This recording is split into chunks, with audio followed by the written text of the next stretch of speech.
Okay, Council President, committee members, and participants, we are now live. Thank you very much, and good afternoon to everyone. We will now reconvene this morning's hearing on the FY24 budget. Mr. McDermott, can you call a roll to take attendance? And members that are in attendance, please indicate by saying you're present. Councilmember Bass.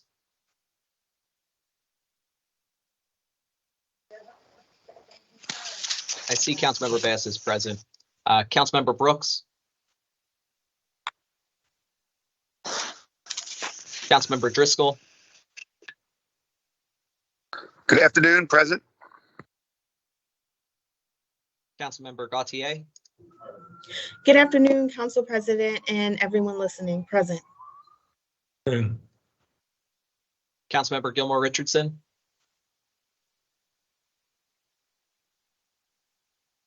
Councilmember Harity.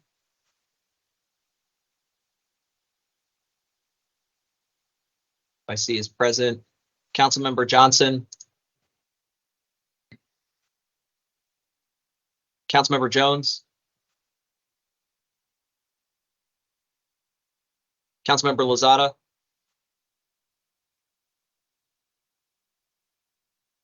Councilmember O'Neill. Councilmember Phillips. Councilmember Squilla. Councilmember Thomas. I see is present, and Councilmember Vaughn. Present. Good afternoon, everyone. Councilmember Brooks is present. Thank you, Councilwoman.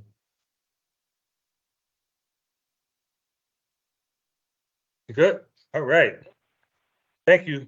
Thank you all. We will now resume the public hearing and begin taking testimony from the public on the city's proposed budget. Before proceeding, however, I will lay a few ground rules on how we will proceed with public testimony this afternoon. We are here today to hear from you about the city's proposed operating and capital budgets and proposed tax revenue measures. Due to the COVID-19 emergency, we have implemented special procedures with respect to public comment, which were advertised, posted on Council's website, and sent out in a press release.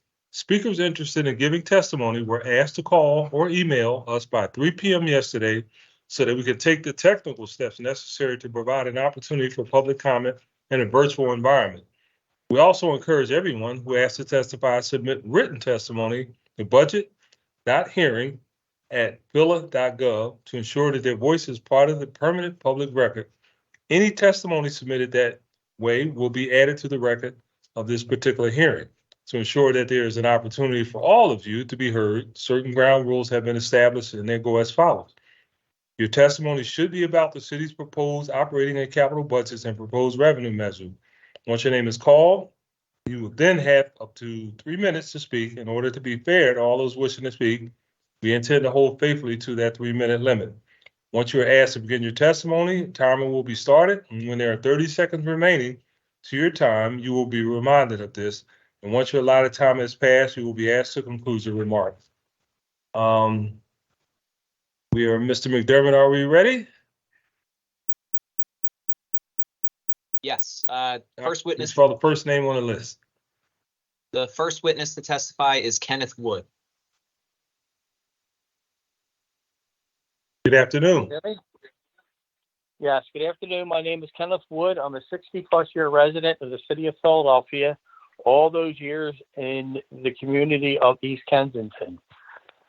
I'm here today to once again plead with my elected officials to restore Engine 6 fire truck at Belgrade and Huntington Street. Engine 6 was established in 1871 as a horse-driven apparatus and was in service for 138 years.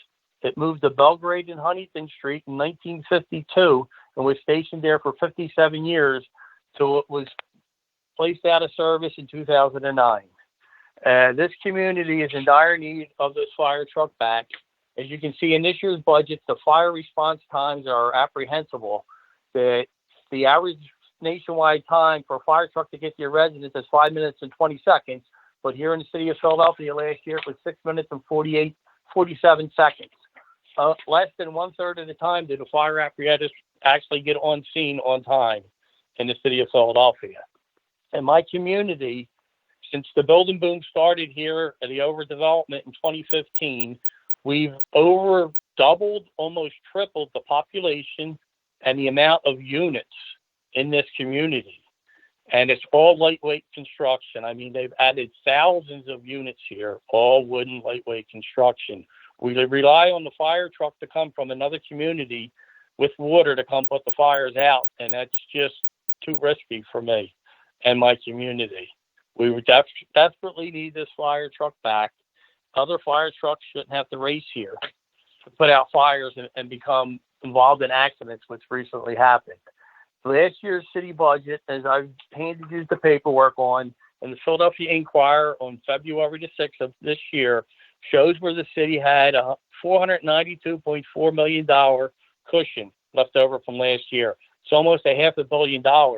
So I don't know why we continuously discuss about getting grants from the federal government, basically begging them to put this fire engine back in service when the city has $500 million left over from last year's budget.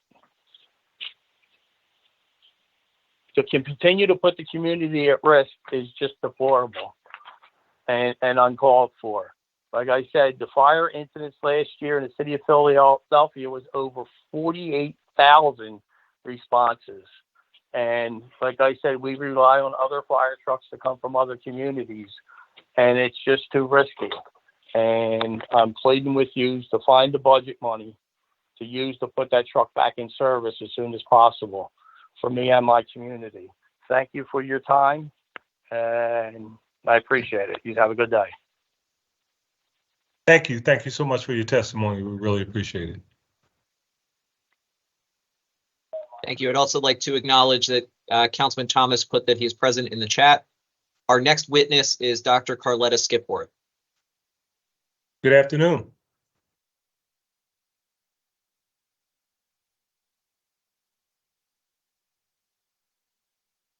Doctor? Is there me? Yes, Hello? yes. Please proceed with your testimony. State your name for the record also. I'm Elaine Lindy. I'm speaking on behalf of Fiesta Schoolyards, a nonprofit initiative of the Lindy Foundation. We started 4 years ago with Fiesta Schoolyards with a mission to bring schoolyard improvements to 100 needy schools in Philadelphia at the rate of 10 schools per year. So far, we've completed and donated 24 Fiesta Schoolyards to the city, bringing basketball courts, running tracks, murals, outdoor classrooms, funnel ball, musical stations, seating areas, painted games, and maps. We're now halfway through our 25th, the Catherine School in Southwest Philly, and that will mark 1/4 of the way through our goal. We are now reaching out to seek the city's support for a $500,000 line item in your fiscal year 23-24 budget so we can continue our work, representing half the cost, the other half provided by Lindy Foundation to match for a total $1 million for 10 schoolyards. So from the perspective of the city, for the $500,000 for the 10 schoolyards, it's pretty much $50,000, where one schoolyard alone can run 10 times that or more. We provide project management and oversight as well. In 2019, we graciously received $100,000 from the city's budget when we were just starting.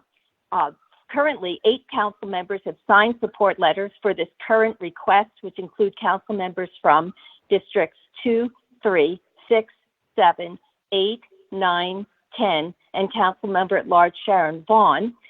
Today, we received from the district a letter of support in which Daniel Mullen, site improvement coordinator of the school district, says, Fiesta Schoolyards has graciously donated site improvements, which has transformed many schoolyards from existing barren paved areas to vibrant and exciting areas to play, learn, relax, and enjoy. Fiesta Schoolyards handles all projects in a professional manner from start to finish. We look forward to continuing our partnership and relationship with Fiesta Schoolyards as they help us improve outdoor spaces for our children. I want to importantly note that the role of these schoolyards is for the community as a whole. These play amenities are available after school, weekends, and summer daytime hours. Oftentimes, our schoolyards are the only community meeting space within walking distance for local residents. So in summary, we respectfully request the city grant our $500,000 request so Fiesta Schoolyards can continue our work in the 2023-24 fiscal year to bring 10 more schoolyards to Philadelphia and improve the quality of the lives of these school children. Thank you very much for your time and consideration. Thank you for your testimony. We really appreciate it. You're Our welcome. Our next witness is Linda Caldwell-Smith. Good afternoon.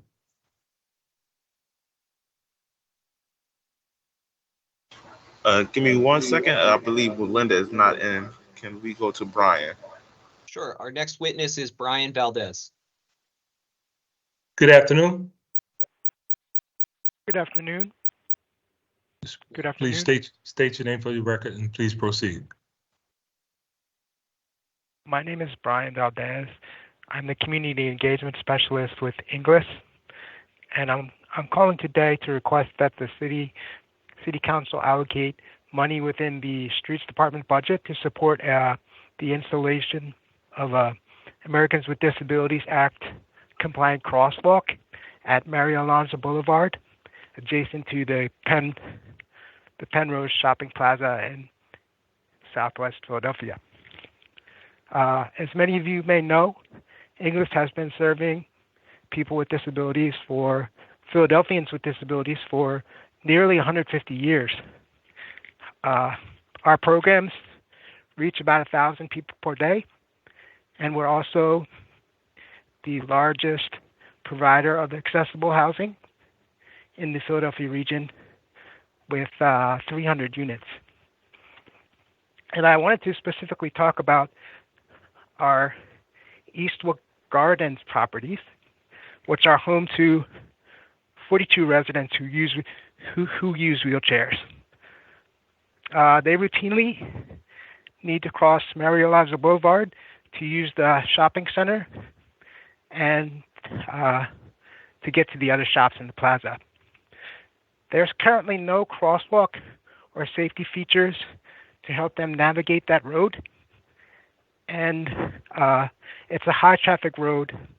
There's illegal dumping, which blocks some of the curbs. And there's also a lot of drag racing that goes on. We provided evidence of all the illegal dumping and the drag racing with our testimony that we emailed. English has been working with the Streets Department to come up with an estimate of how much it would cost to install the ADA compliant crosswalk, and it would be around $100,000. So we are urging City Council to allocate money to complete the project.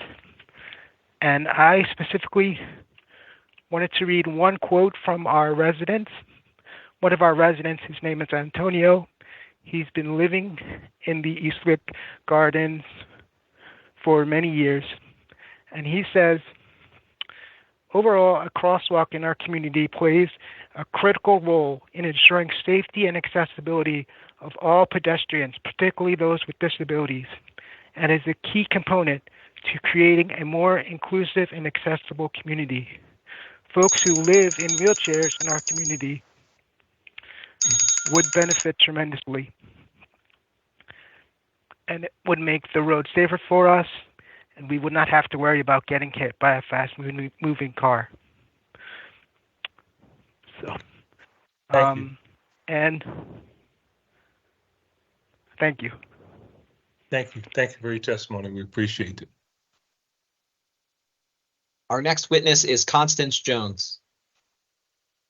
afternoon. Good afternoon, everyone. Good afternoon. So my name is Constance Jones, and I am the property manager of English Gardens at Eastwick 1.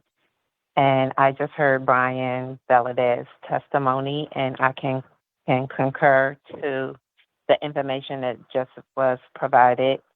And my testimony today and greatest concern is for the city to really take into consideration of providing a accessible pedestrian signal crosswalk area on 3002 Mario Alonso Boulevard. It's very important because the community really does rely on the crosswalk to cross over. There's so many different commercial buildings, such as the shopping center, that they will have access to. Many of the residents do attend to cross that walkway in the morning, afternoon, evening, whether it's with an aide or by themselves. And unfortunately, everything that Mr. Valdez has pointed out to council is true. There's illegal dumping for this month of April at least 3 times this month. And the drag racing is a nonstop situation that occurs morning, sometimes in the afternoon, and really, really serious in the evening. So by providing that, crosswalking would make it more safer for the residents to cross at any point in time. And I really do hope that the council will take into consideration adding the crosswalk into the budget. I will continue to send pictures. I will continue to record the video of the drag racing and the illegal dumping. And thank you for taking time to listen to the testimony of English Gardens. Have a great day. Thank you. Thank you for your testimony. We really appreciate it. Our next witness is Shelly Rosen. Good afternoon. Good afternoon. State your name for the record. Good And please afternoon. proceed. My name is Shelly Rosen. I'm a librarian and speaking as a member of DC 47 Local 2187. I'm calling concerning the Parks and Recreation budget. So as we all know, there's been multiple shootings very recently at rec centers across the city. There's been 3 in recent memory, including one that resulted in the death of a worker. And so working in the libraries department, we have staffing minimums where we don't open if there's not enough staff, and we have guards at every library. But rec centers don't have that. Rec centers don't have guards, and they don't have staffing minimums. And it's clear that that is very unsafe for workers and for people attending rec centers, and it makes them unsafe. It makes it a place that people don't go. That doesn't feel like a place where you can really, send your kids to have a safe time. And to me, rec centers are for the body, but libraries are for the mind, and they work together. Where doing physical activity at a rec center improves your mental health, and studying improves your body. It's all connected. And I feel like when it comes to things like shootings, we've been using this atmosphere of fear to try and solve it. Police, cameras, and that's clearly not working. You know what they say about trying the same thing over and over again, expecting different results, and that's clearly not working. But what does work that we found is that when you create a lively community atmosphere full of people, that is a huge deterrent to violence.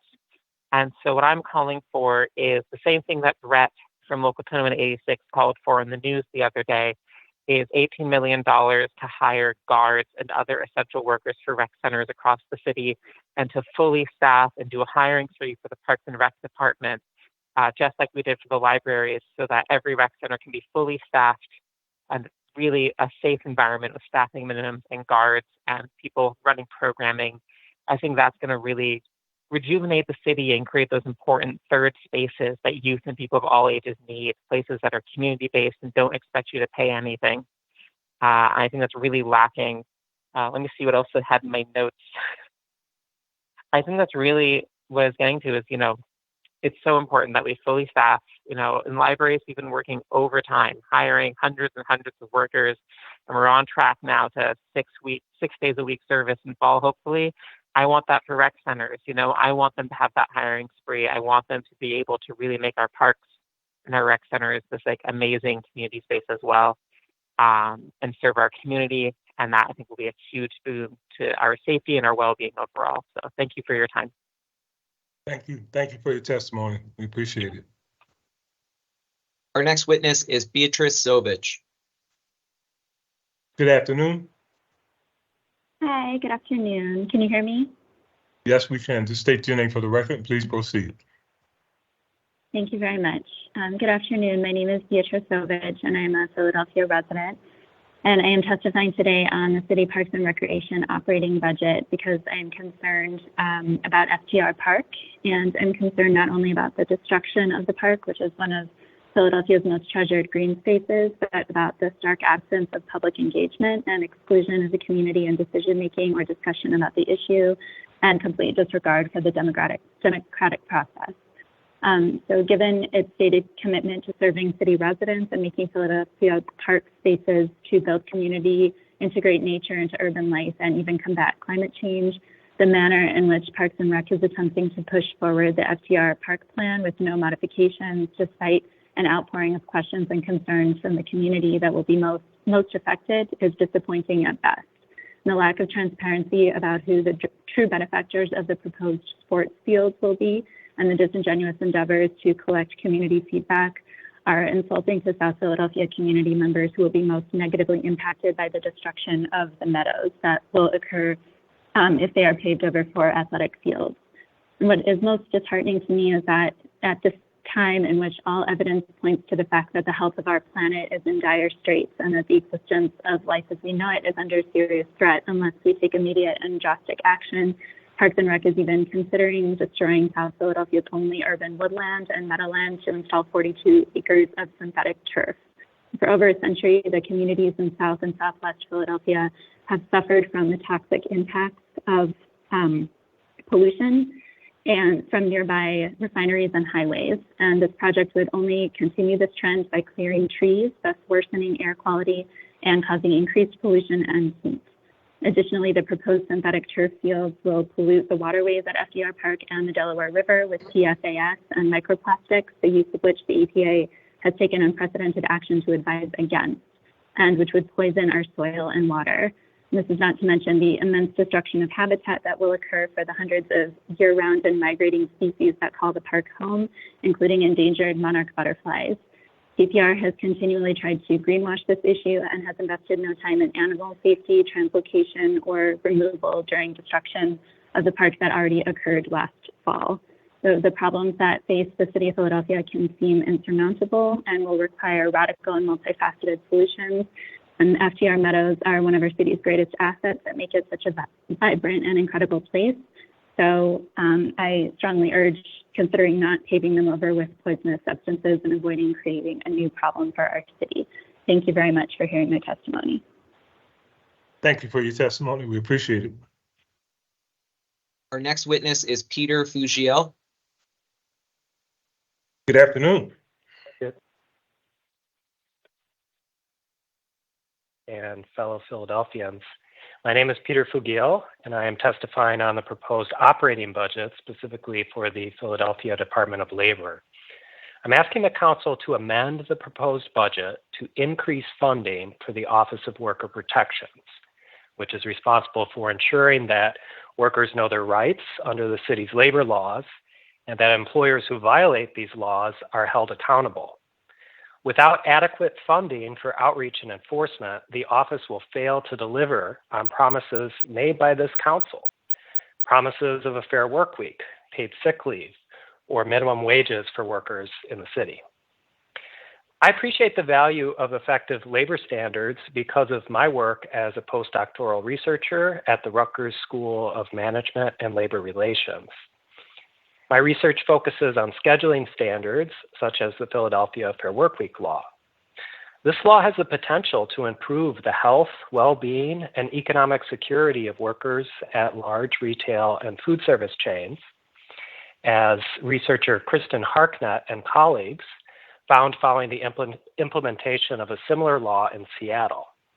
However, a recent study of workers with young children in Philadelphia, conducted by Becca Daniels and colleagues, found no improvement in schedules or well-being for workers covered by the law. Why did the Seattle law benefit workers in ways that the Philadelphia law did not? I believe the most likely explanation is Seattle's much greater investment in outreach, education, and enforcement through their Office of Labor Standards. The Seattle office has an operating budget of over $8 million, including $2 million for outreach to business and community organizations. Their office has 36 full-time positions, including 12 investigators and 5 outreach staff. In Philadelphia, by contrast, the mayor's budget gives less than $4 million for the Department of Labor, which allows for only 5 investigators and 2 outreach specialists. Keep in mind that Seattle's workforce is about 2/3 the size of Philadelphia's, yet they have more than double the staff and funding for labor enforcement.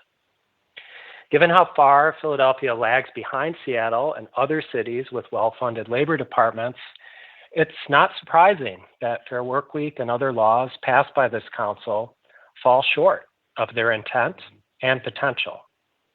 But it's not too late for Philly to change course and make good on our commitments to workers who are struggling to earn a living or just care for themselves and their families. That's why I urge the council to adopt Councilmember Brooks' proposal to increase the budget for the Office of Worker Protections by $1.2 million to allow for additional staff, retention of experienced staff, and greater outreach to employers, workers, and community groups. Thank you for your consideration. Thank you. Thank you very much for your testimony. We appreciate it. Our next witness is Fabiola Davila. Good morning, and thank you very Good. much for your time. Good afternoon. Please state your name for the record and please proceed. Fabiola Davila. Good morning. Thank you very much for your time. I'm Fabiola Davila, as I said, and I'm a senior program associate with the Vera Institute of Justice. I'm here today regarding Bill 230146, or the operating budget for fiscal year 24, specifically for the Office of Immigrant Affairs under the Managing Director's budget. I've also submitted written testimony in addition to this telephonic testimony. I'm urging you to support a $500,000 investment in the Pennsylvania Immigrant Family Unity Project, or PISUP. PISUP is a successful publicly funded program that provides lawyers for immigrants facing deportation. People facing detention and deportation don't have the right to an attorney if they can't afford to hire one, and they have to fight for their lives and the right to return to their families on their own. A $100,000 budget increase on the currently proposed $400,000 would ensure that PISUP has the resources to stand with Philadelphian immigrants. Since its inception in 2019, PISUP has represented 75 Philadelphia residents facing deportation. These residents have deep ties to the community. They have lived an average of 12 years in the U.S., and 35% are parents to children under the age of 18. But the need for representation is greater than what PISUP can provide at its current funding level. PISUP providers have reported alarming rates of immigration enforcement in recent months, including early morning arrests and arrests at courthouses and unmarked vans. An increase in the budget will help PISUP represent more community members at risk of being deported as rates of detention continue rising nationally. An increased investment in PISUP will also ensure that it can provide support for newly arrived immigrants. This year, PISUP providers quickly mobilized in partnership with the city to provide legal services when Texas politicians bused hundreds of asylum seekers to Philadelphia in an effort to score cheap political points. With PISUP fully funded, the city can be prepared for these unexpected and challenging situations. Our immigrant neighbors are still at risk of being torn from their families by federal enforcement officials. Philadelphia's increased investment in PISUP can keep the city at the forefront, continuing to lead the way towards an immigration system that is welcoming and fair. I urge Philadelphia to advance its commitments as a certified welcoming city by increasing its investment in PISUP to $500,000 in fiscal year 2024. Thank you again so much for your time. Thank you for your testimony. We really appreciate it. Our next witness is Andy Choi. Good afternoon. Can you hear me okay? Yes, we can. Please proceed. Okay. Hey, sure, thanks. Good afternoon, Council President Clark and members of City Council. My name is Andy Choi, and I am the Policy Director for the Philadelphia Association of Community Development Corporations, or PACDC. Thank you for the opportunity to testify today regarding the proposed FY2024 budget, city budget. In our work with CDCs and other stakeholders this past year, as we've been developing our equitable development policy platform, which you have seen, hopefully, we see opportunities for greater impact within our communities as we recover from the pandemic. And we seek to bolster our tools that create better places and enhance equitable development. We'd like to focus your attention on just 3 areas we think need additional funding support in the proposed budget. First, as we've seen during the pandemic and since, housing counselors and the 25 or so agencies across the city that employ them have become even more essential. The work is embedded in the Philly First Home program for new homeowners who might otherwise not be able to afford a home. They work with tenants and landlords to minimize evictions. They help homeowners to find resources to stay in their homes, such as avoiding foreclosure and the basic systems repair program, and addressing tangled titles. As more resources become available, such as the whole home repair funds and Trident mortgage settlement funding, we expect their work will continue to grow. At the same time, we're seeing that the stress of the job, HUD requirements, and competition for employment from banks and even the city are making it ever harder to attract and retain seasoned employees whose salaries have not kept pace with inflation, let alone add staff to meet the growing demands. This is why, in conjunction with our housing counseling partners, we are requesting a $2.2 million boost in funding in FY2024 budget over the current year. Second, we continue to see neighborhood commercial corridors as the lifeblood of many of our communities, and those that have good programs of businesses working together and are able to attract or leverage funding for improvements, cleaning, lighting, safety, and marketing are doing better. This takes coordination and trust building to do well. Just as mall managers are key to a well-functioning mall, corridor managers have even bigger responsibilities. We are requesting an additional $2 million in support for the commercial corridor management through the Commerce Department's Targeted Corridor Management Program, or TCMP, and the CDC Support Grant Program to assist small businesses and strengthen neighborhood economies. These additional resources will allow additional neighborhood corridors to see the benefits that come with dedicated management funding. Finally, Philadelphia, like other cities, has seen a growing trend of speculators, often out-of-state private equity firms with lots of cash, quickly buying up available properties and either doing nothing with them or turning them from homeownership to rentals. This has many negative impacts and has exacerbated the recent downward trend of Black and Latino homeownership.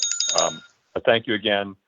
We would like to promote a $4 million property acquisition and stabilization fund. Sorry, I went over. Thanks again for the opportunity to look, and we look forward to working together, and you can see my testimony. Thank you. Thank you for your testimony. We appreciate it. Thank you. Our next witness is Kenneth Bigos. Good afternoon. Mr. Bigos? Hello. Good afternoon. State your name for the record. Please proceed with your testimony. Yes. Good afternoon. Thank you, Council President and members of City Council for allowing me to present my testimony today. My name is Kenneth Bigos. I'm the Executive Director of the Affordable Housing Center, Pennsylvania, which is a housing counseling agency for the Division of Housing and Community Development Network. I also serve as the chair of the DHCD's Housing Counseling Coalition, consisting of the various housing counseling organizations. I'm here to advocate that City Council allocate an additional $2.2 million to increase the housing counseling network for the fiscal year 2023-2024 budget. Housing counselors alleviate the anxieties as they assist households that they're faced with a pending eviction or foreclosure. Without housing counselors, tenants and homeowners would be backed into a corner, having to comply with unrealistic requests from the landlord or mortgage servicer on how to repay, to make repayments to their obligations, and would have no idea how to access available rescue funds. Even though the pandemic has quote unquote ended, the pace of evictions have not waned. According to the Eviction Lab, evictions are approaching pre-pandemic levels, and mortgage foreclosures are expected to increase by 115% in 2023 compared to the previous year. Heroically, housing counselors work through the trauma that these clients present during these stressful moments and create positive outcomes and peace of mind for clients to stay in their home. The city's housing counselors are responsible for making the eviction mortgage diversion programs a national model.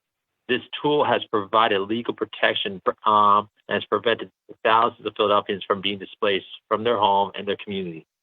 They also help elevate the aspirations of households that want to achieve the purchase of their first home, or give them or give them the peace of mind that their home is protected from the threat of tangled titles. Despite high interest rates and home values, at ACOPA, we have 60 eager households enroll in our pre-purchase counseling program each week. The Philly First Home Grant offers encouragement and opportunity for many first-time home buyers who never thought owning a home would be possible, particularly for households of color that were denied mortgage access due to discrimination and redlining. This, along with the guidance and expertise of housing counselors, we have seen clients overcome barriers and are now on a pathway to wealth accumulation and to building a legacy. To combat the pernicious problem of tangled titles, ACOPA is working with community legal services to educate households about estate planning and to have their documents drafted. DHCD housing counseling agencies are still experiencing capacity concerns, and we are requesting, as mentioned, that City Council appropriate additional $2.2 million to the housing counseling agency network. At ACOPA, we are projecting that our pre-purchase program will grow exponentially, and other agencies have seen capacity concerns as well. And we are a valuable resource within the entity, and I want to thank you for your attention and consideration on this matter. Thank you. Thank you for your testimony. We appreciate it. Our next witness is Sarah McGinnis.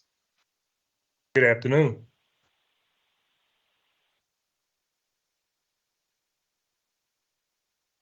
Good afternoon. Good afternoon. Thank you. Sorry about that. Good afternoon, Council President Clark and all the members of Philadelphia City Council. My name is Sarah McGinnis, and I'm the Executive Director of NAIOP Greater Philadelphia, representing developers, owners, and related professionals in office, industrial, and mixed-use real estate. I'm here today to provide remarks regarding the proposed fiscal year 2024 operating and capital budgets and 5-year plan. While attention is understandably diverted to this year's mayoral and council elections, we at NAIOP Greater Philadelphia greatly appreciate the attention to this body is giving to the new budget. It is vital not to look at 2023 as simply biding our time for the next administration. No budget should be status quo. No moment should be wasted in solving challenges that have been the city's Achilles heel for decades. In short, we believe the spending plan you are tasked with approving is an opportunity for substantial investments that will lead to growth in Philadelphia. Growth, of course, is a term that gets thrown around all too frequently, but for the members of NAIOP, it means some very specific things in the context of the next budget. First, we believe that the administration should invest in new efficiencies in city government, including more consistent planning processes and more uniform zoning regulations, to level what is now an uneven playing field for smaller developers. Dollars invested by the city to make the business of doing business easier don't just benefit the big players, they open the city's arms to smaller firms, entrepreneurs, newcomers, many of whom struggle to navigate Philadelphia's confusing and cumbersome entitlement process. Through the upcoming budget, you can lay the groundwork for better tools to equip those with minimum resources to navigate the process more easily. Second, NAIOP believes the next budget should boost Direct City for Black and Latino-owned businesses. This is how we can truly prioritize diversity, by committing to an increased city investment in flexible capital for small businesses, particularly those from disadvantaged communities. The budget can also find new dollars to support recent progress in expanding the diversity of the city's building trades, particularly at the apprenticeship level. Taken as a whole, these investments in the coming year will create growth, and not just for growth's sake, but for growth to support inclusion. Thank you for the opportunity to testify, and I'd be happy to answer any of your questions. Thank you very much for your testimony. We appreciate it. Our next witness is Jade Ackley. Good afternoon. Hello. Good afternoon. Hi. My name is Jade Ackley, and I'm a. Can I continue? No, go ahead. My name is Jade Ackley, and I'm a West Philadelphia native and environmental justice advocate. And I'm here today to make a testimony on the Parks and Rec's operating budget, specifically the project plans for FDR Park, to be radically transformed from the public green space that's come to be known as the South Philly Meadows into artificial turf fields suited for FIFA standard practice fields. As a lifetime resident of the Overbrook neighborhood, I and my community are still grieving the sudden and traumatic loss of the public green space that resulted from the Cobbs Creek Golf Course clear cutting and as a community, we will feel these ecological and social impacts far into the future. When I heard about the plans for this section of FDR Park, I felt called to help intervene. I, amongst many others, are in opposition to this development for numerous reasons, mainly those that it poses for human health. The flooding in this project will directly impact the quality of life for those in the immediate area by replacing the natural land cover, which sequesters water with impermeable surface that will contribute to flooding. The community directly north of the site ranks in the 98th percentile for extreme heat vulnerability and poor air quality exposure, according to the Center for Disease Control's Environmental Justice Index. And the destruction of this natural green space and the associated construction activities will worsen these issues by removing the cooling and air quality improvement services the meadows currently provide. The materials planned for the turf fields also have been widely linked to cancer. And at a time where the city has just released its first long-term tree equity plan and urban agriculture plan, this project would deeply undermine all of those efforts. Across the city, environmental justice communities today are still grappling with the legacies that stem from the long history of reckless development projects that prioritize private interest over public health. The impacts this project will not only compound these issues, but will have their own unique impacts that will be far-reaching into the future and that are not entirely known. This multi-million-dollar project is not the safest nor the most effective use of the city's resources as it relates to the Parks and Rec's mission and the city's responsibility to improve quality of life for its citizens at large. I ask you to please consider all of these negative health impacts that it will have on your constituents first, as they assume you will do when they elect you into office. Thank you. Thank you. Our next witness is Maureen Braun.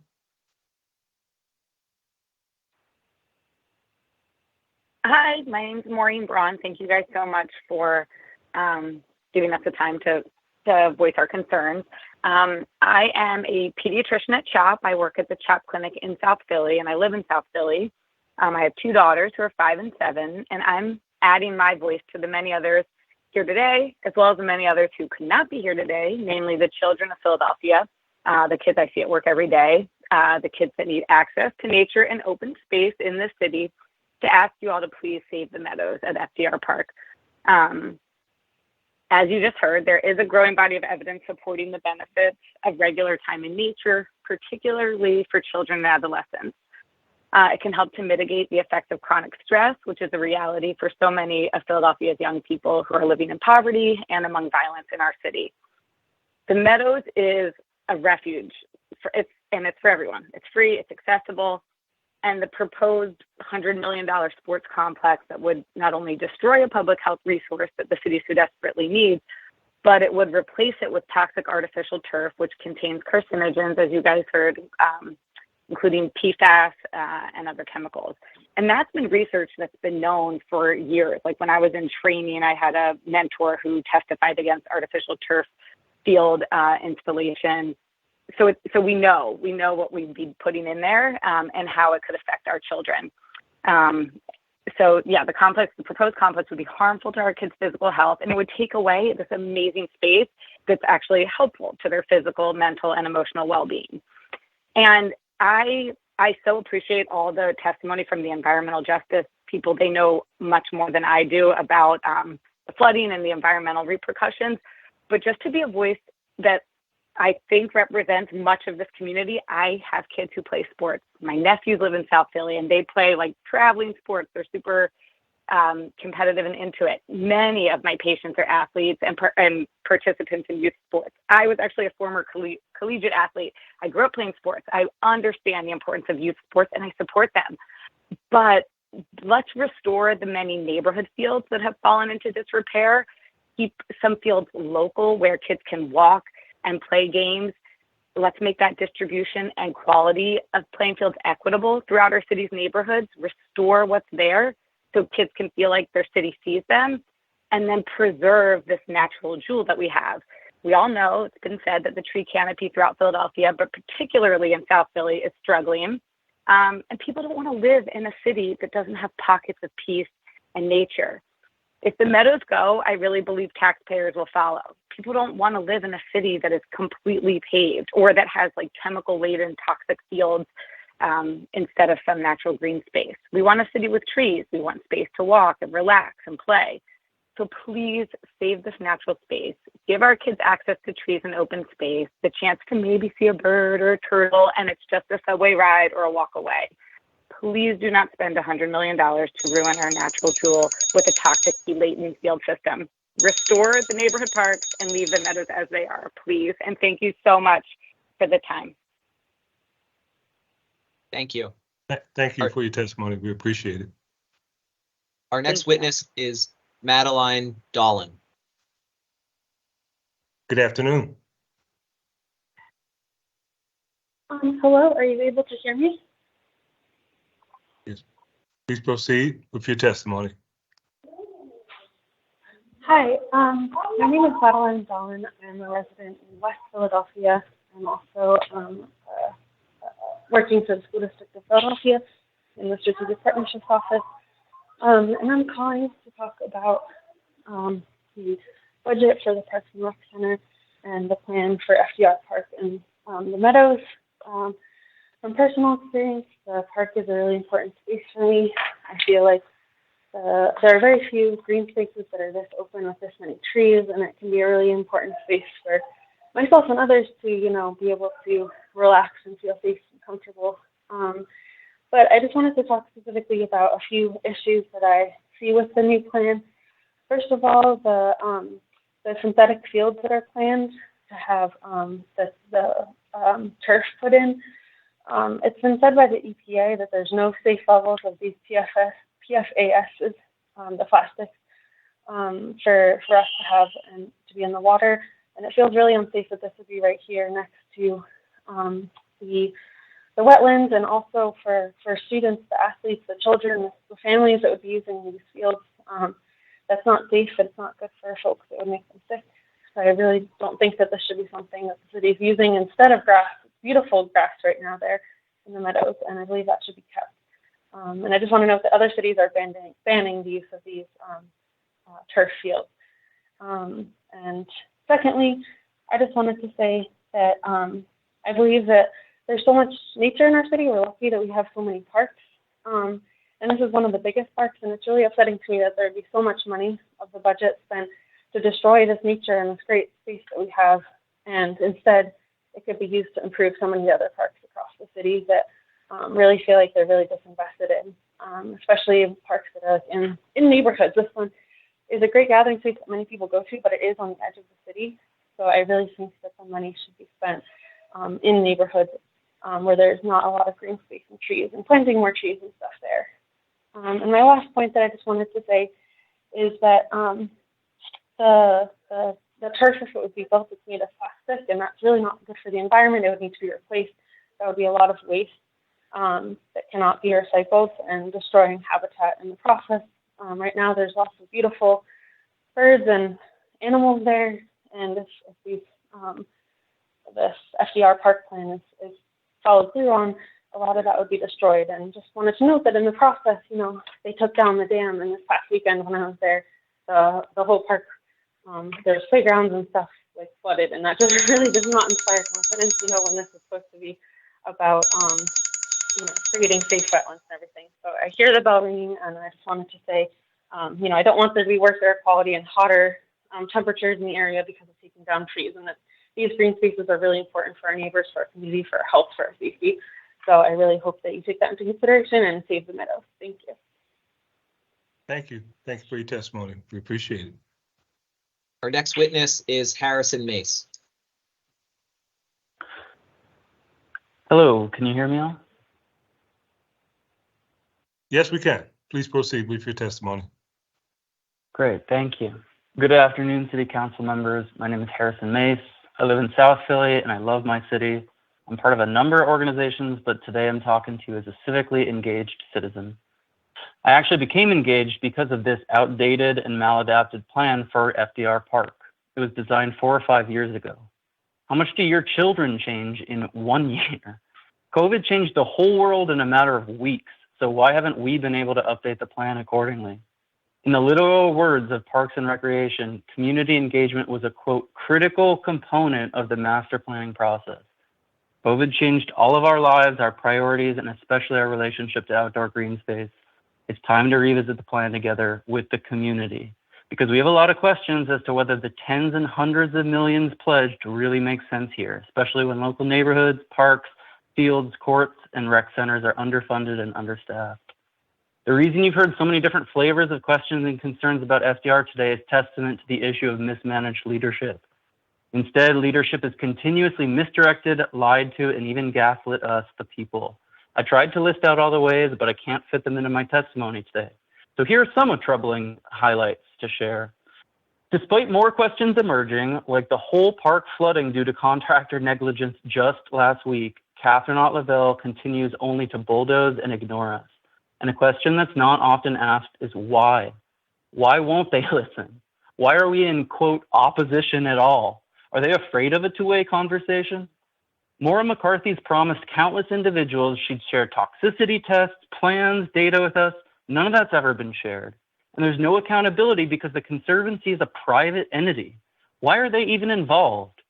We won a public meeting in January, but democracy chalked up a big L. They withdrew the public Q&A, selected a house of worship where signs our children made weren't allowed. They banned photography at a public event. They hired private bouncers. They literally asked individuals who they're with before deciding whether to admit them. You know that these were all decisions and orders instituted at the top and carried out to prevent real community conversation. Why? We were literally promised a follow-up meeting where we could ask questions. You know what we got? A one-way Zoom that ended early. Is that civic engagement? To close, what are we supposed to do? What is civic engagement? Because the message you send by not taking a stand is that it's all futile. And that's not a city I want to live in. I implore you to speak out for what's right in this city and its people. Stop the destruction, revisit the plan with the community. We want to work for the city, not against it. We need to be better than we are right now, and you have the power to change our current trajectory. Thank you. Thank you for your testimony. We appreciate it. Our next witness is Margaret Robinson. Good afternoon.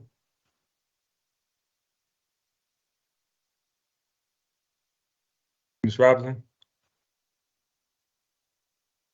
Okay, if Margaret Robertson is unavailable, our next witness is Kim Aux Brooks. Hello? Hello?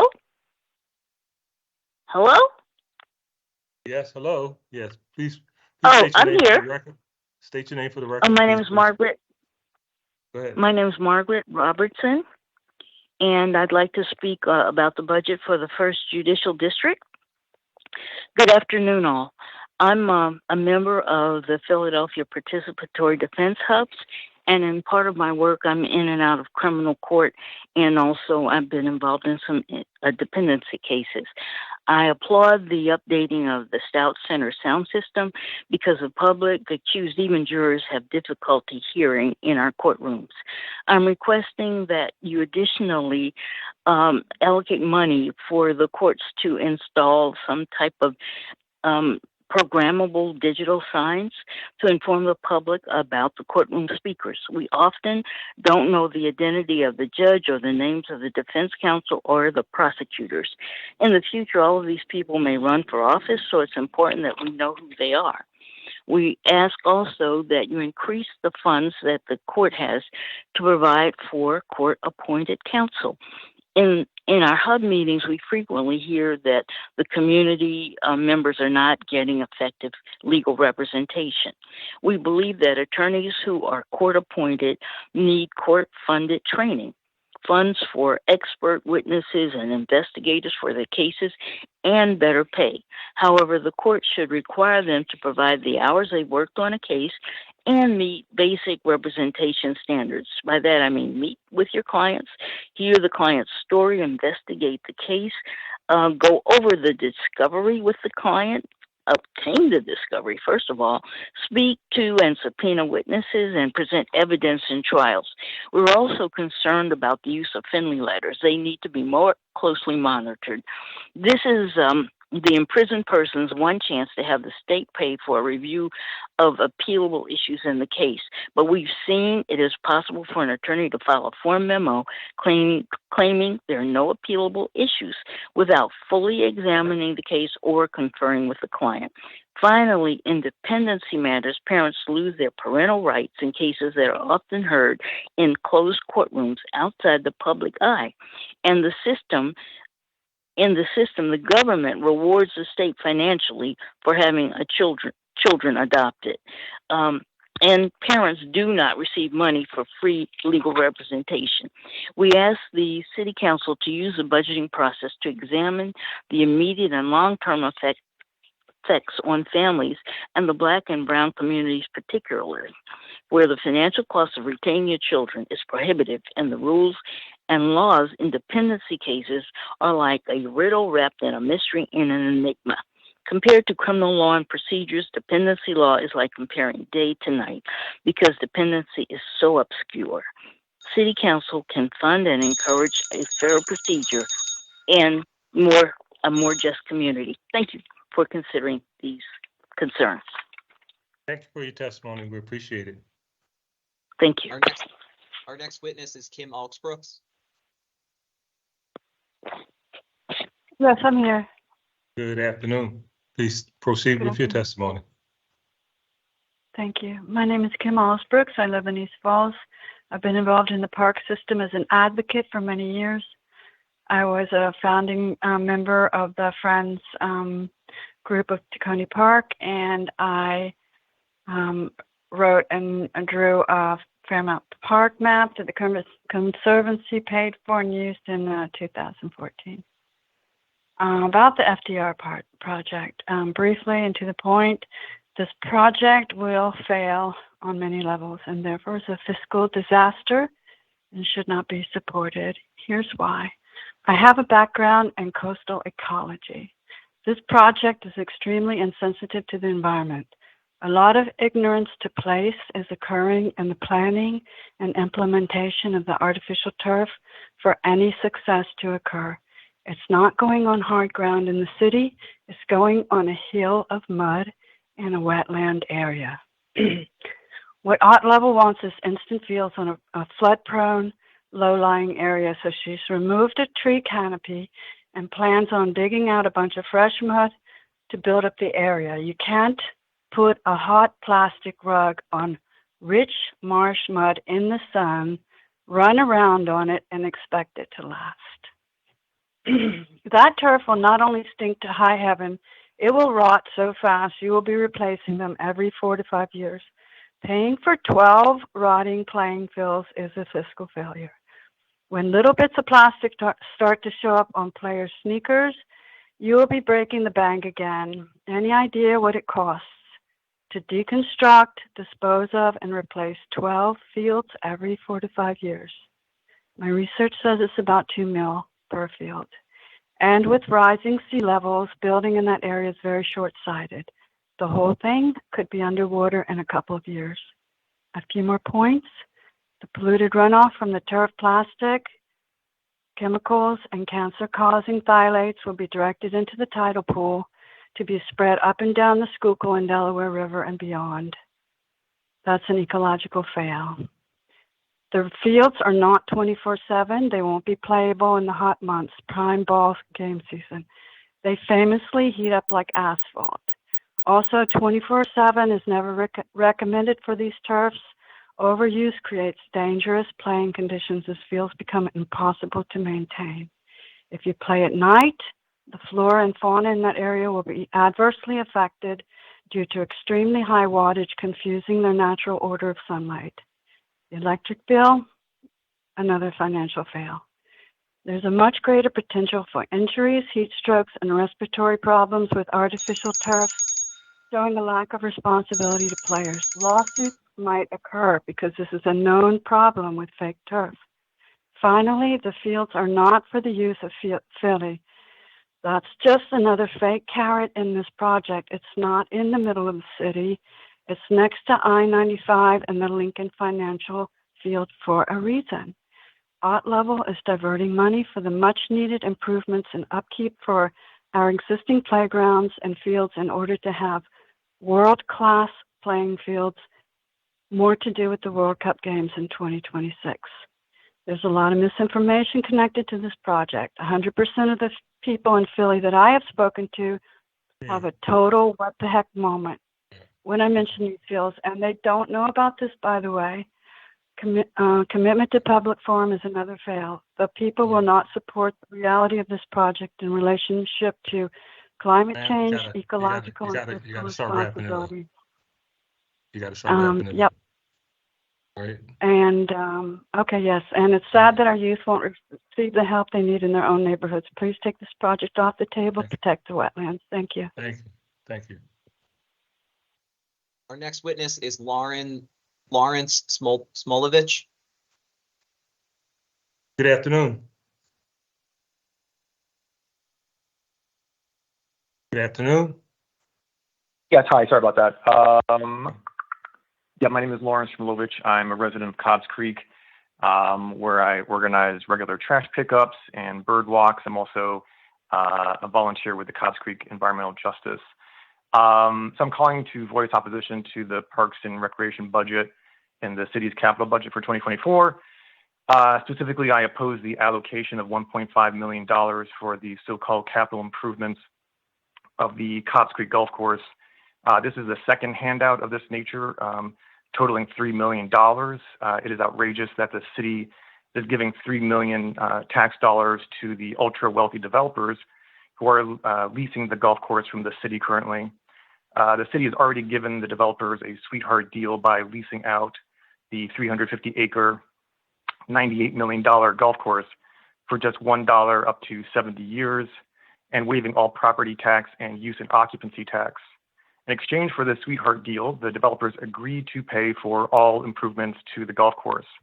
Why then is the city now subsidizing this project to the tune of $3 million? The city should hold the developers responsible for its promise to pay for improvements to the golf course. The developers don't need the $3 million, but our community does. The developers' top leadership is composed exclusively of ultra-wealthy white billionaires and millionaires who live outside of the city of Philadelphia. How can the city justify giving our tax dollars to ultra-wealthy developers when our schools and community programs remain severely underfunded? More generally, I oppose the use of Parks and Recreation's budget to fund projects that destroy our community's natural resources. We see this at the Cobbs Creek Golf Course, where the developer has clear-cut 108 acres of trees, including 500 healthy heritage trees. And we see it in FDR Park with the destruction of forest and meadows to build acres of artificial astroturf fields.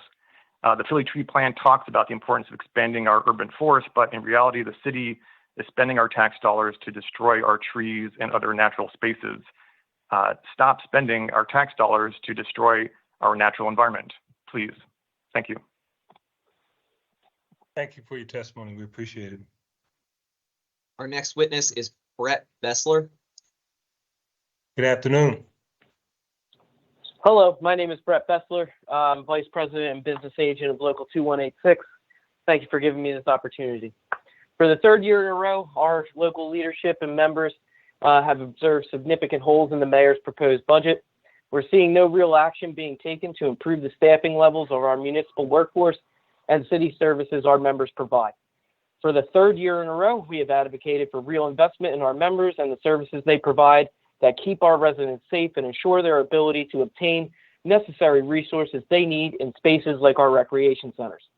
In Parks and Rec, we have advocated for the third year in a row to increase programming staff to 2 full-time recreation leaders for each site, increase maintenance staff, and we've also advocated for the third year in a row to bring the addition of security guards, social workers, and recreational therapists.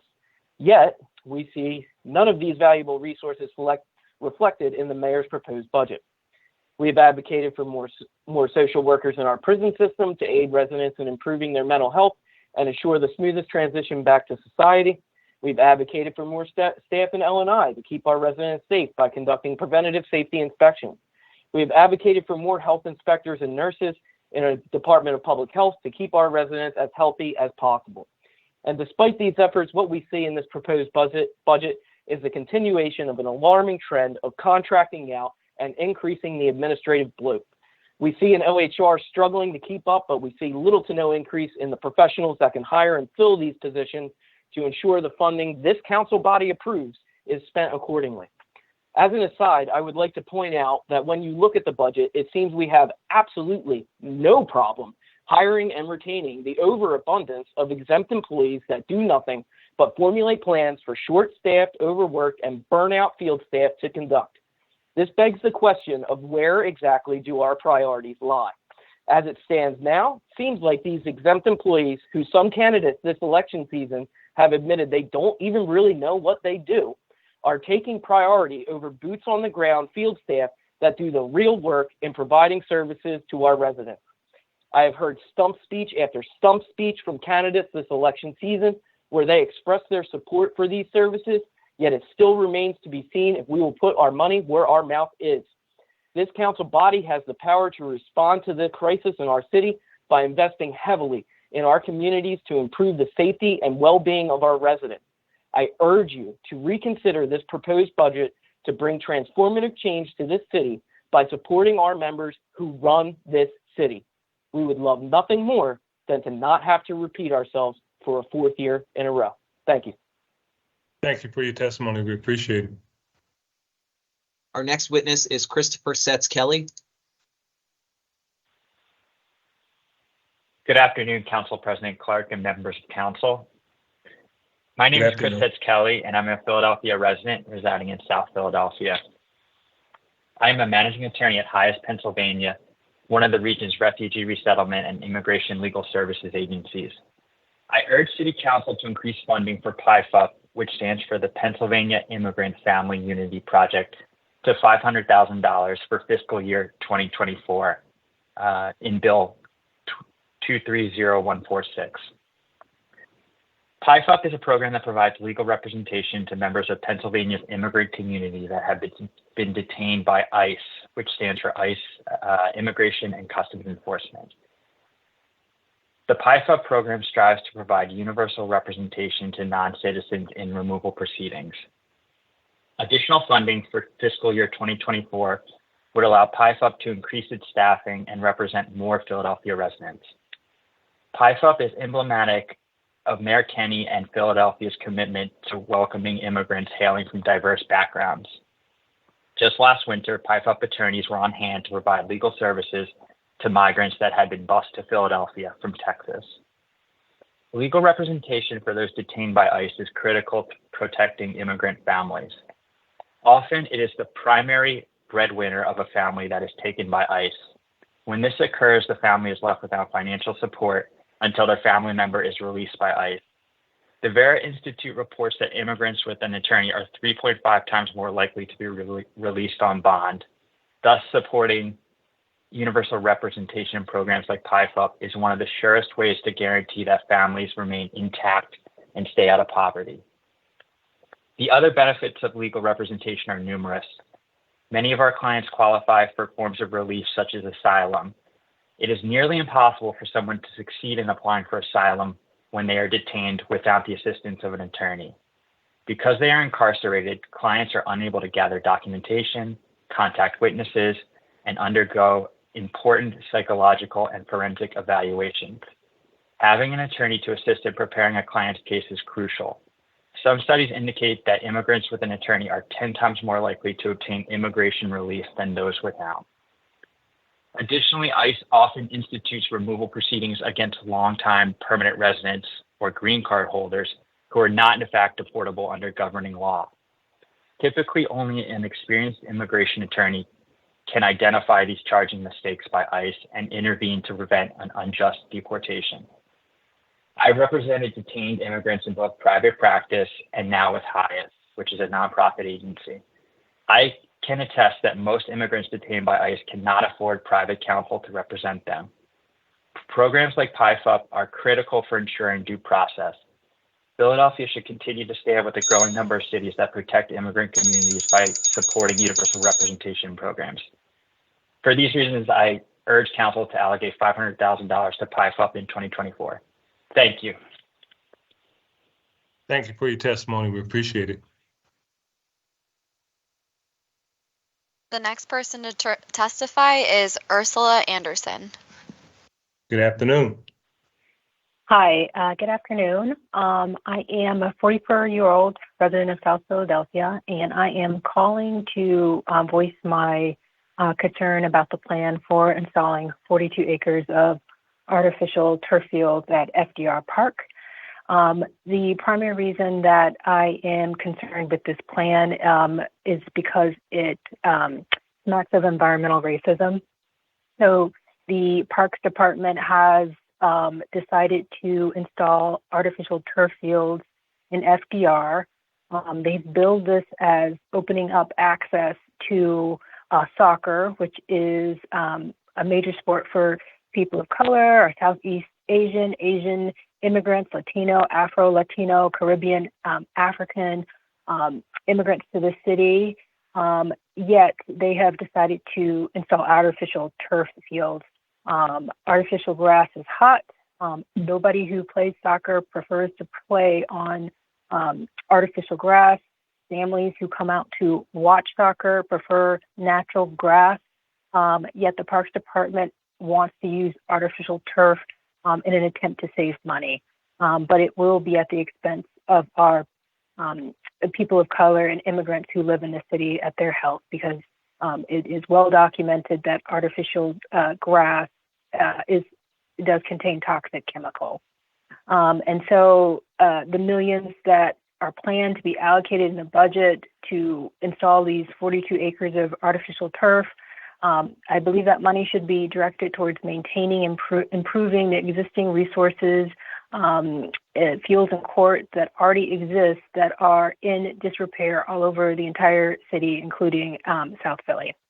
The second reason that this speaks to me, the Park and Rec's plan of development in FDR speaks of environmental racism to me, is that the Parks Department has decided that providing soccer fields is the way that they should be investing in people of color, because those are the primary people who play soccer, and there's a heavy population of people of color and immigrants in South Philly. So instead of investigating and connecting people of color to the natural world, they have decided that they will instead invest in providing artificial turf fields, when they could instead be increasing programming to connect people of color to the outdoors.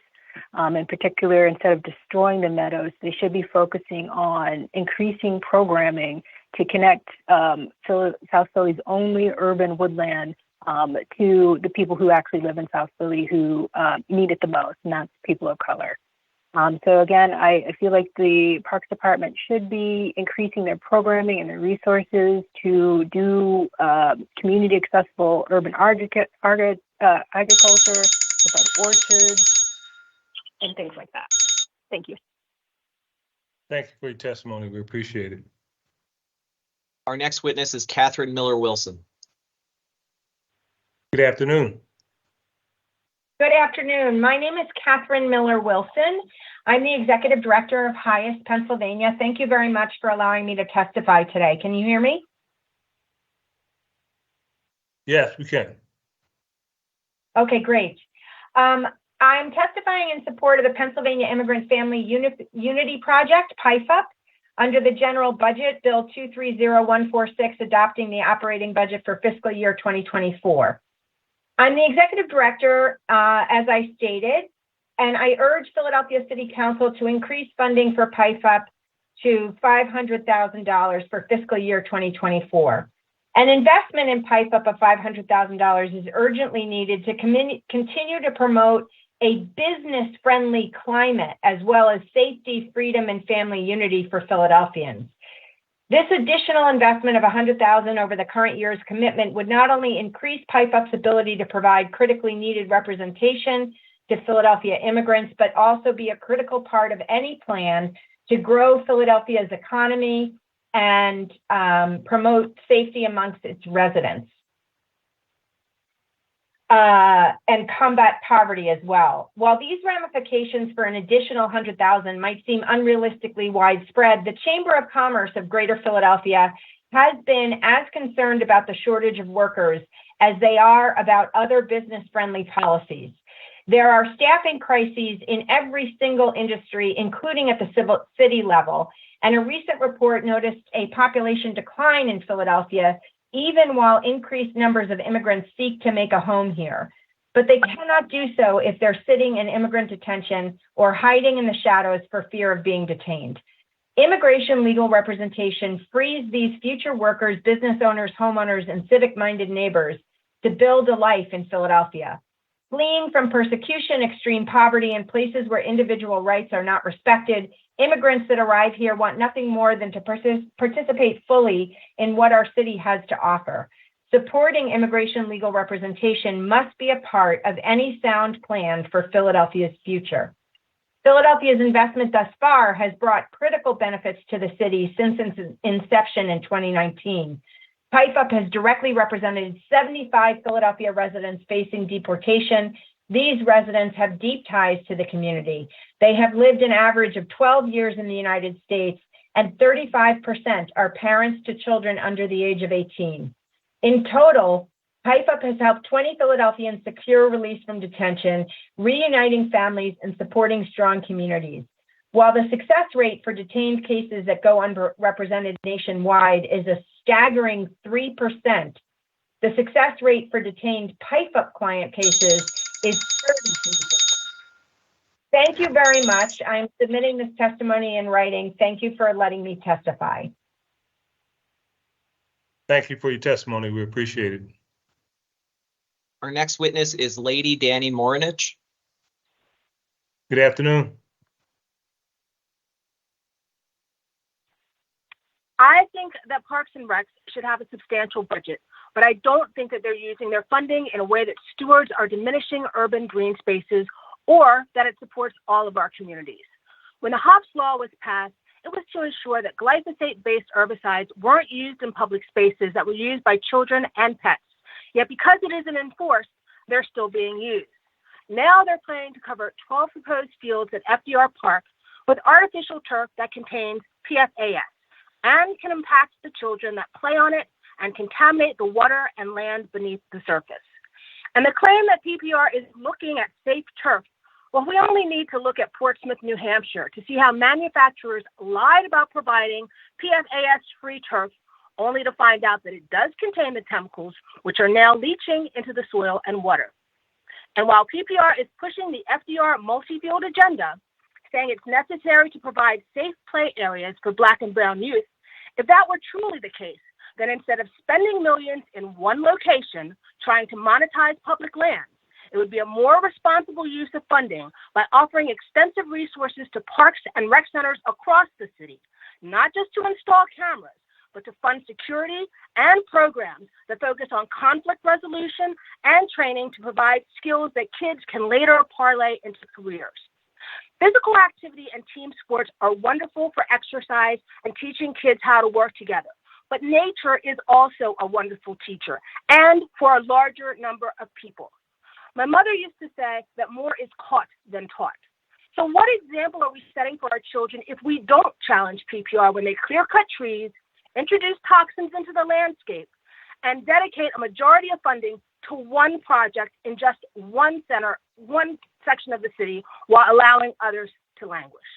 Thank you. Thank you for your testimony. We appreciate it. Our next witness is Lynn Landis. Good afternoon. Good afternoon. My name is Lynn Landis. I'm founder of wildfoodies.org and helpalertphilly.org, and I'm here to testify about FDR Park. First, I want to register my outrage that the city proposed a redevelopment plan and allowed the clear cutting of 70 acres of trees from FDR Park with no official public meetings to allow for official public comments, neither through the Parks and Rec Department nor through Parks, Recreation, and Cultural Affairs Committee. Until today, the city's actions concerning FDR Park, including the millions of dollars of taxpayers' money potentially involved, have violated the spirit and intent of the Sunshine Act. That said, I'm against adding any new playing fields to FDR Park for the following reasons. One, the city can't afford it and don't have the staff to maintain our park facilities as they are. Two, That land is basically a floodplain and should be protected as a natural asset, not a commercial opportunity. And 3, according to scientific reports, all artificial turf is toxic and will present a serious health hazard to both children and adults alike, as well as contaminate our drinking water and harm wildlife. Increasingly, cities are banning artificial turf. Philly should be removing turf from our parks, not installing it. City Council needs to do what they claim they want to do, protect public health and the environment, as well as provide a great recreational experience in our public parks throughout the city. Walk away from this ill-conceived and hideously expensive project and save the meadows instead. Thank you. Thank you for your testimony. Our next witness is Laura Perkins. Good afternoon. Hi, Laura Perkins, right? Yes, please proceed with your testimony.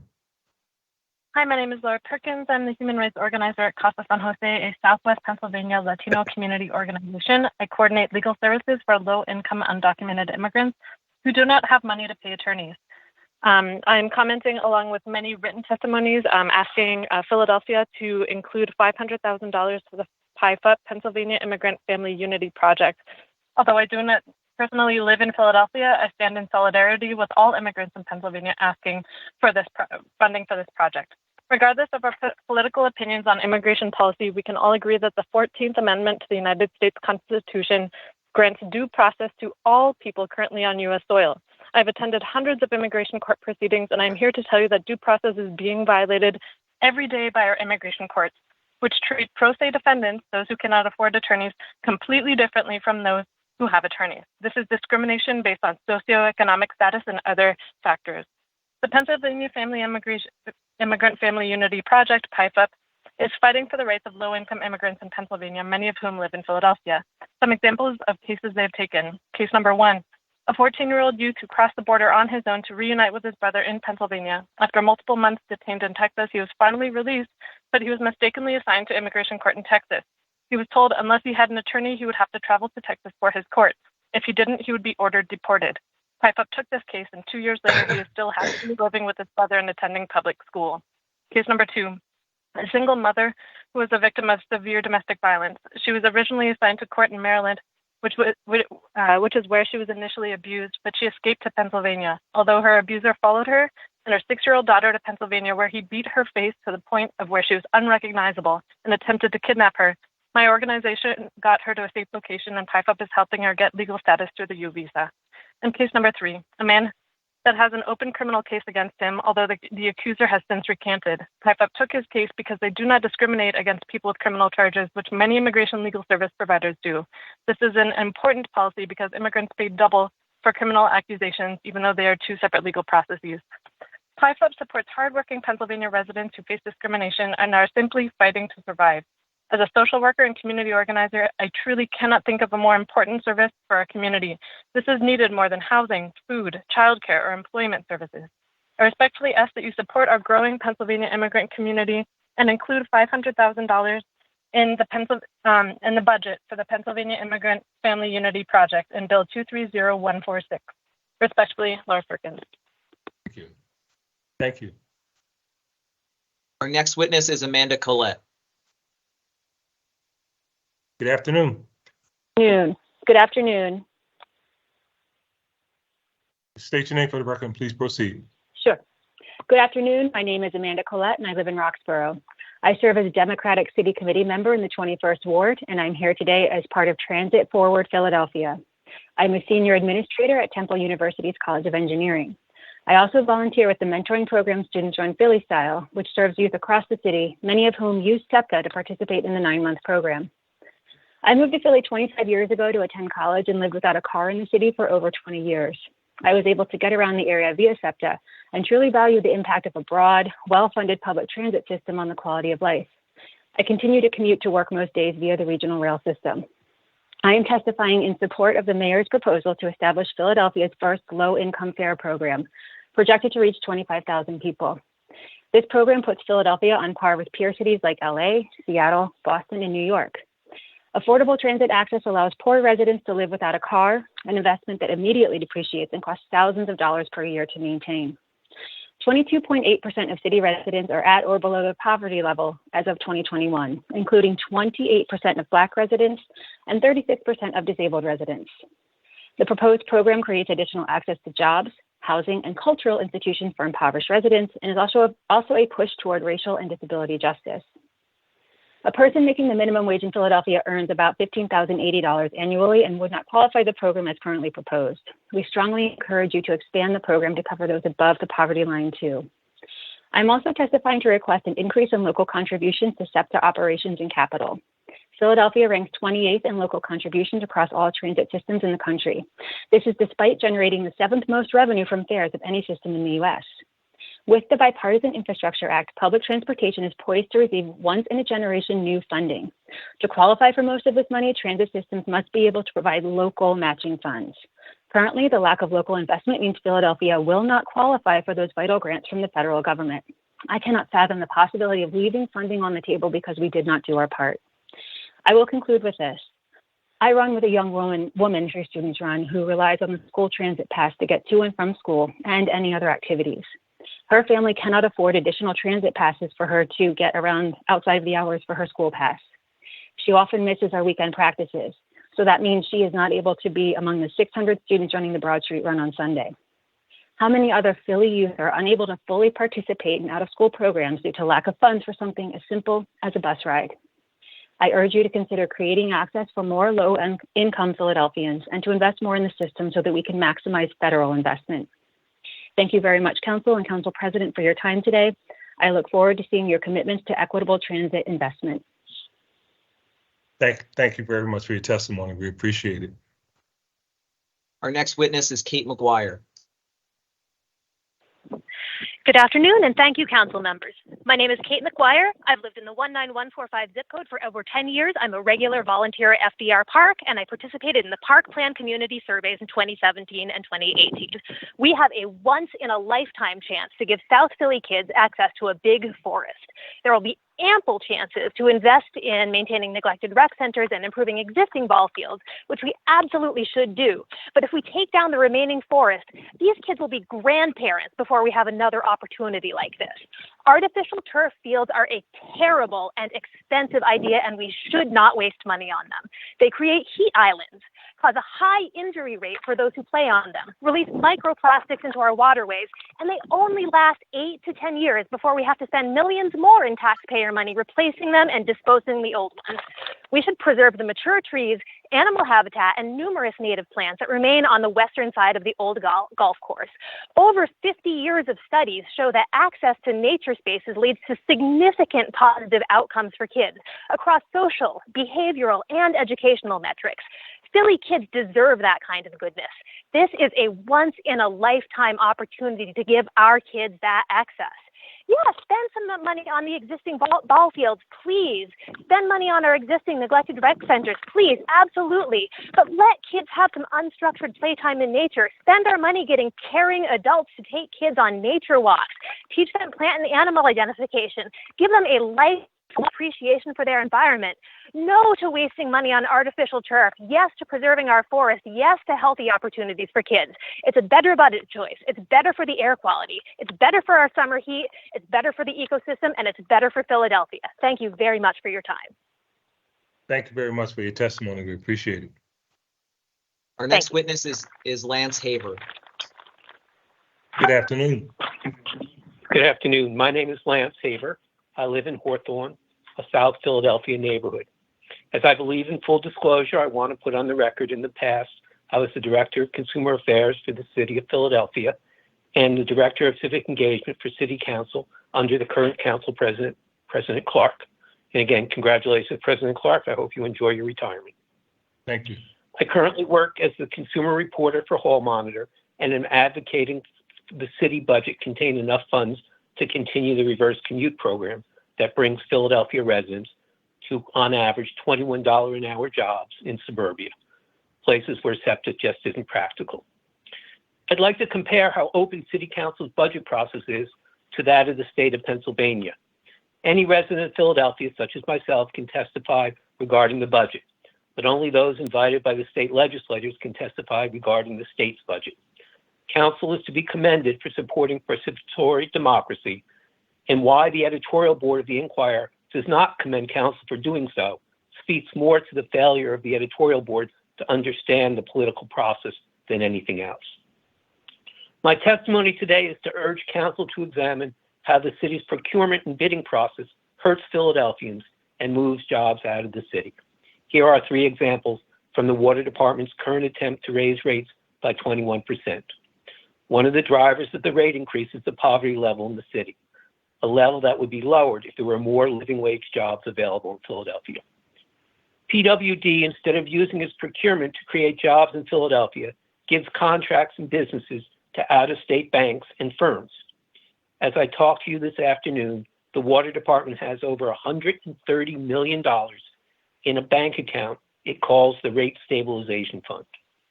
Instead of using that money to make the rate increase unnecessary, the Water Department has placed that money on deposit at U.S. Bank, a bank that has no retail branches in the city of Philadelphia, markets no mortgages or small business loans to Philadelphians. The Water Department has refused to join a buying cooperative to keep its costs down. The Water Department has hired a company based in Georgia, not Philadelphia, to schedule appointments for replacing water meters in Philadelphia, and the Water Department uses an out-of-state company to read meters. The excuse for all this, the loss of resources, living wage jobs, and economic development, the Water Department says the problem is the city's procurement process. I urge council to ask the procurement department how much of what the city buys or contracts for comes from Philadelphia. The current process, even with the local help, rewards businesses with contracts for moving out of the city and not paying its share of Philadelphia taxes. Yes, we want taxpayers to get the most for their taxes, but we should do it in a way that makes sense, not a Wall Street type race to the bottom contract system that removes wealth from Philadelphia neighborhoods. We should adopt a net bid system to replace the current gross bid system. The real cost of any good or service is the net cost. The cost less what the company and its workers pay in all taxes, business taxes, wage taxes, real estate taxes, and the quote-unquote multiplier index. Even if the gross bid of an out-of-state company is lower, the net cost to the city is higher when we factor in what the local economy would contribute to our economy. I know I'm out of time. I appreciate the opportunity. As I said, if only every other governmental institution was as open as City Council, we would be living in a better world. Thank you. Thank you. We obviously concur, sir. Thank you. Hopefully on the procurement part as well. Thank you. Our next witness is Aaron Mack. Good afternoon. Hi, good afternoon. My name is Erin Mack. I live in South Philly, and today I'll be speaking to you about the parks budget regarding the FDR Park Plan and the $100 million AstroTurf Sports Complex. I'll probably be repeating some of the points made in previous testimonies, but allow me to reiterate for support and emphasis. When I first moved to Philly, my biggest complaint I would tell my friends is that there are no trees, or it felt like there were no trees. And so going to the Meadows for the first time felt like magic. It is one of my favorite places in Philadelphia because of the animals and the plant life, and it is unlike anything else in South Philly. And that's because it literally is unlike anything else in South Philly. If you look at Philadelphia on the map, you'll notice that FDR is the largest green space we have in South, and it is the only urban woodland in South Philly. It is the only one. I want to just emphasize that. And to bulldoze the natural landscape and install AstroTurf over it would be a terrible mistake. We don't know who parks would rent the sports fields out to because that question hasn't been answered. And FDR Meadows is already an amazing resource and center for the community to gather. If we want to put the parks budget to the best use, it could be focused on maintaining current natural grass courts and fields all over the city, and they don't have to be replaced every decade and thrown out, trashed, because synthetic turf is not recyclable. Not to mention that turf leaches chemicals into the soil and water around it. For the Meadows, that would mean polluting the Delaware River, and I think we all remember the recent chemical scare. That really sucked. And this is the water that we drink. This is the water that our children drink. It's just, I mean, it's so important to preserve that and to preserve the meadows, which is a unique space that deserves to be preserved. And the animals and plants and the natural world around us should be allowed to thrive. This is a unique opportunity that we have to preserve this amazing place in South Philly. We can't build a new meadows. It is the only one. It's the only one. Thank you. Thank you for your testimony. We appreciate it. Our next witness is Eddie Wang. Hi, my name is Eddie Wang, and I'm a resident of Council District 2, and I ride the buses 12 to go to the center city, and then bus number 49 to the University City area. And I'm here today to testify to the need for the city of Philadelphia to provide dedicated funding for bus shelters, especially in the Great Ferry area where I live, along the Great Ferry Avenue, south of Washington Street. And according to the study done before by UPenn, the majority of the Great Ferry residents work outside of the neighborhood, and the car ownership in our neighborhood is lower than the entire city. And my neighbors rely on public transportation to go to work, go to school, or to shop. And many of my neighbors are elderly residents. They do not drive. And we have no trends. We have no trends around where we are, and we only have buses. And the bus routes are limited, and many of the bus routes are located along the Great Ferry Avenue. So the avenue is very wide, and we have no bus shelters and no street trees. And when it rains, my elderly neighbors must wait for the buses in the rain. And when the sun shines bright in the summer, and we must wait for the buses under the brutal sun. And we see that there are bus shelters almost every couple blocks on the Market Street or Lombard Street. However, we have no bus shelters at all in our neighborhood. And we believe this is a great environmental injustice as the neighborhoods continue to develop and we have more and more residents these days who joined us. And many of us believe in the benefit of taking public transportation.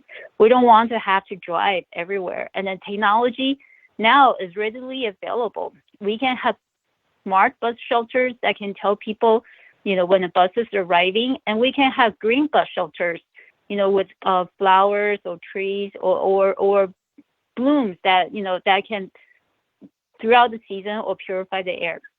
And we believe having bus shelters will also help with our cityscape and encourage people to take the public transportation. And great designs don't have to be expensive. And there are many local community-driven design and build organizations can help with the design. And the bus shelter designs can also reflect the neighborhood. It can be a very unique element for the Philadelphia city.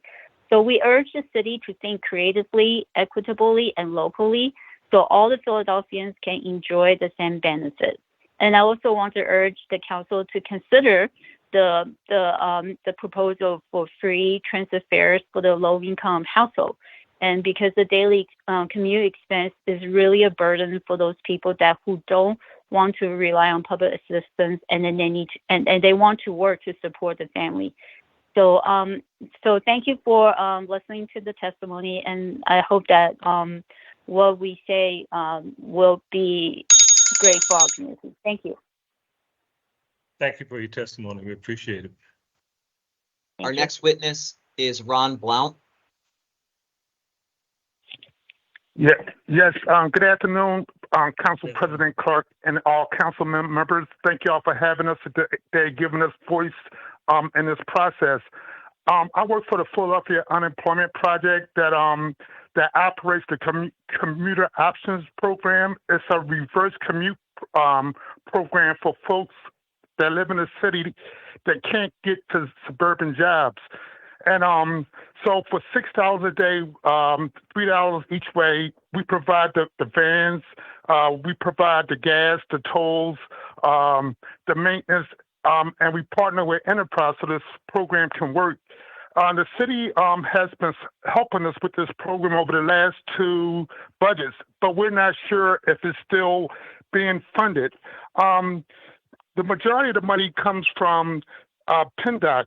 We get like $367,000 a year from PennDOT to run the program, but the condition is that we get a 15% match from the city, which is $55,000 and some change. Last year, the city increased it to $75,000. Anyway, so we was hoping that this funding can continue and we can continue this program. Most of the people that are part of this program, they're averaging around $21 an hour. 95% of them are people of color, and even a bigger number is first-generation immigrants. So we're just asking that that it continues to be in the budget so that we can continue to run this program. In fact, if the city can expand the match, the 15% match to $300,000, we can almost triple the number of folks that we can get to work. So anyway, without the 15% match from the city, there's no way that that PennDOT is going to fund the program, and we're 75 to 80 people are going to lose their jobs. So we're just here asking that you guys advocate with us, with the mayor's office, to get this to continue to happen. Thank you. Thank you. Thank you for your testimony. We appreciate it. Our last witness is Abraham Reyes Pardo. Good afternoon.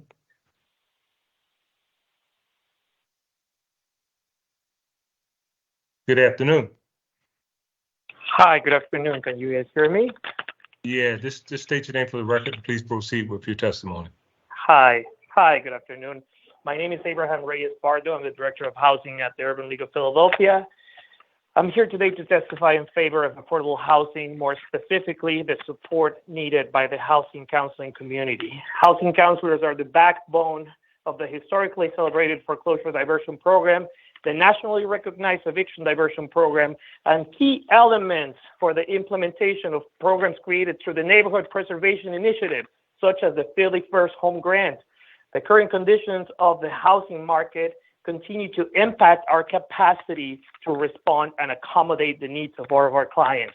As of today, cases going through foreclosure diversion are being scheduled out to the months of August and September, primarily due to capacity issues, which are not unique to the housing counseling component of the program, but certainly exacerbate the timeline. I must add that the federally funded Homeowners Assistance Fund is currently closed to process the backlog of applications, some of which were submitted more than a year ago, a situation that jeopardizes further the options of many struggling homeowners and has created additional work for housing counselors. The eviction diversion program provides a constant stream of clients who need expeditious support. As the timelines are fast-paced, implementation presents the challenge of coordinating the many moving pieces, including mediators and tenants. To this date, housing counseling agencies have collectively advocated for 8,486 households. In the case of first-time homebuyer programs, my team of 8 HUD-approved housing counselors will be working solely on the Philly First Home Grant 7 days a week, 24 hours per day. Even in the era of higher interest rates, many families are still seeking to achieve sustainable homeownership. They focus on payment affordability and the safety that comes with being a homeowner. Our partnership with the City of Philadelphia is solid. We assist you in making sure all Philadelphians have equal access to the housing of their choice, which is also the main purpose of the CDBG funds as administered by the Office of Fair Housing and Equal Opportunity. Thank you so much. Thank you for your testimony. We appreciate that. Mr. McDermott, we have no additional witnesses. That's correct. There are no additional witnesses. And do we have any comments from members of the committee? Thank you. There being none, this committee will stand in recess until Tuesday, May 2nd at 10 a.m., at which time we will reconvene in a remote manner using Microsoft Teams. Thank you all very much. Look forward to seeing you guys tomorrow.